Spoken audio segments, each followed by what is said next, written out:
Salam dalam kasih Kristus. Selamat berjumpa kembali dalam Sapaan Gembala berupa renungan firman Tuhan yang memandu kehidupan kita.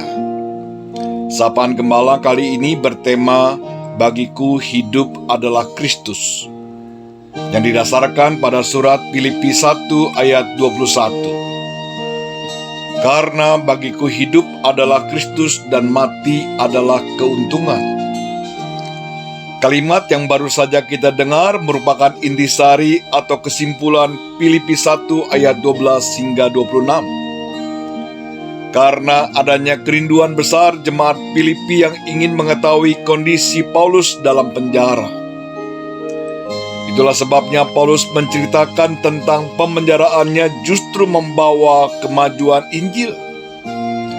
Filipi 1 ayat 12 dikatakan, "Aku menghendaki saudara-saudara, supaya kamu tahu bahwa apa yang terjadi atasku ini justru telah menyebabkan kemajuan Injil." Melalui ayat ini kita paham bahwa penderitaannya, pemenjaraannya justru dipakai Allah sehingga Injil tetap tersebar.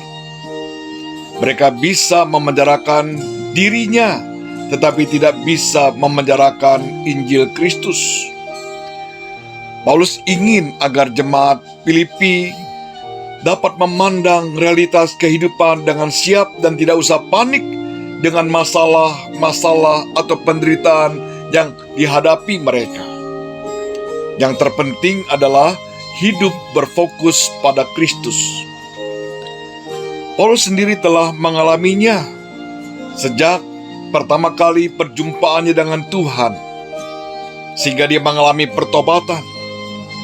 Sejak saat itulah dia mengabdikan dirinya bagi Tuhan, bahkan dia rela menanggung penderitaan demi Kristus. Sejak itu dia memiliki prinsip bahwa hidupnya adalah untuk Kristus, seperti yang diungkapkan dalam ayat 20. "Sebab yang sangat kurindukan dan kuharapkan ialah bahwa aku dalam segala hal tidak akan beroleh malu, melainkan seperti sedia kala, demikian pun sekarang, Kristus dengan nyata dimuliakan di dalam tubuhku, baik oleh hidupku maupun oleh matiku."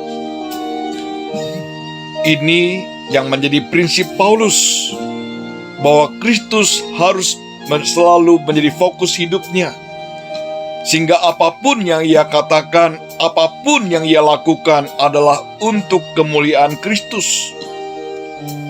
Karena ia memahami betul konsep anugerah atas dirinya, bahwa ia adalah seorang hamba yang mendapatkan anugerah Allah.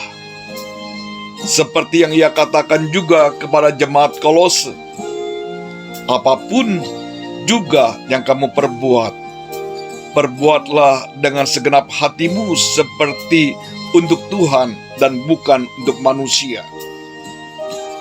Kristus menjadi dasar seluruh tindakan dan tujuan hidupnya. Itulah sebabnya Paulus mengatakan, "Karena bagiku hidup adalah Kristus." Bahkan lebih lanjut, Paulus menekankan arti hidup bagi Kristus, yaitu hidup bekerja memberi buah. Paulus menyadari betul bahwa ia diselamatkan bukan semata-mata untuk dirinya sendiri, tapi juga untuk menjadi berkat bagi banyak orang, seperti yang diungkapkan Tuhan Yesus kepada murid-muridnya.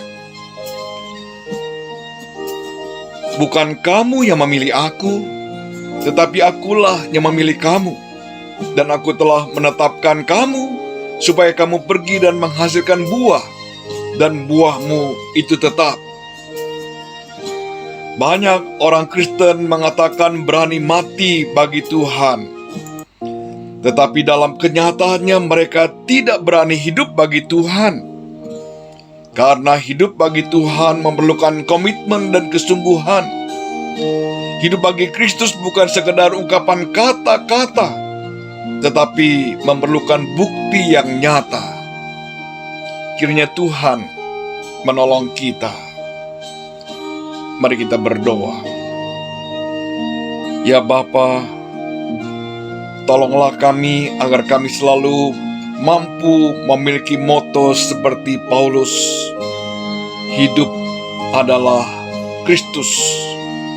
Hidup yang senantiasa memuliakan nama-Mu, menghasilkan buah, dan menjadi berkat bagi sesama. Di dalam nama Tuhan Yesus kami berdoa. Amin. Sampai di sini renungan firman Tuhan. Tuhan memberkati kita semua. Sampai jumpa.